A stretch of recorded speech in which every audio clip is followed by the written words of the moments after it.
Sunday the 14th of May, and we are on the FTSE 100. Just quickly before we get started, for the people who came down to Manchester for the seminar, I know a high portion of you will be watching this video, so thank you for coming down. It was great to meet so many of you, and I hope you enjoyed the day. Sorry I bowed out so early. I was in bed by 7:30 and I slept for 13 hours, so the day really took it out of me, but it was fantastic to meet all of you, and hopefully you enjoyed the day also. Okay, so for the FTSE 100, first of all, let's have a quick recap from last week in relation to the Sunday analysis, and then we'll have a look at it for the trading week ahead. So basically, last week we were looking at this market in a bullish light. However, we were coming into all-time highs, which meant up in these areas, it was still okay. We were still looking for those potential bearish positions. And what you can see is as the market is coming up here, you can see the update, and you can see the rejection tails 1 and 2.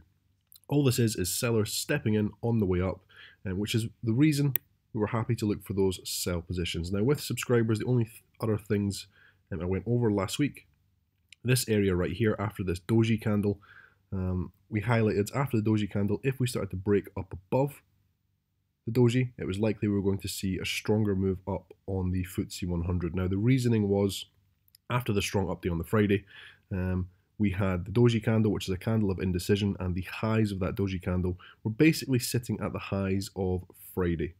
So we're watching the high and the low of the doji candle for clues. Once we broke above, and we were looking for that stronger bullish movement up. So what are we looking for next week? Well, the first thing is, FTSE 100 is on Friday, came all the way up. It's basically sitting at those all-time highs. This whole area up here of support and resistance. A very important level on the FTSE 100, obviously. It's the highest price that the market has ever traded. This area is good support and resistance moving forward. If we do break above, well, the first thing is if we break above, I want to make sure it's not going to be a small false break.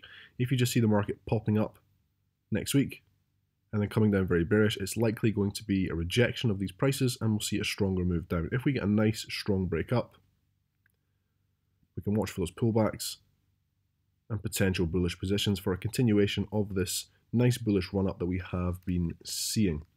What do we do when we're at the all-time highs? Because suddenly we don't have price action to give us clues as to support and resistance. Well, first of all, as the market is moving up here, I'll be watching as the days close on the daily time frame and the 4-hour time frame, looking for clues and suggestions of the key levels. And then I'll also be looking at areas, very, very obvious areas like 7,500. 7,500 is the round number. It's also the 500. 500 and the thousands tend to be good areas of support and resistance. Now, it doesn't mean exactly on 7,500. It becomes an area, a trading area. So we're watching up there for that potential resistance. Certainly if we break all the way up to there, the resistance coming down and the potential support at these levels. As we come further down this whole area here, and let's just mark these in properly, 1 and 1. This one actually could come down a bit further to here. Nice level of support. And a nice level of support right here. Coming into next week, these are the main areas I'm watching. First of all, if on Monday we reject at this level, we continue rejecting at this level, coming down, this becomes a good potential area to look for that run up and a second attempt at those highs. And down below, we also have a key level of support. Main things I'm watching are, if we do break above the highs, how strong is the break? Is it a break that's suggesting continuation, or is it simply a false break?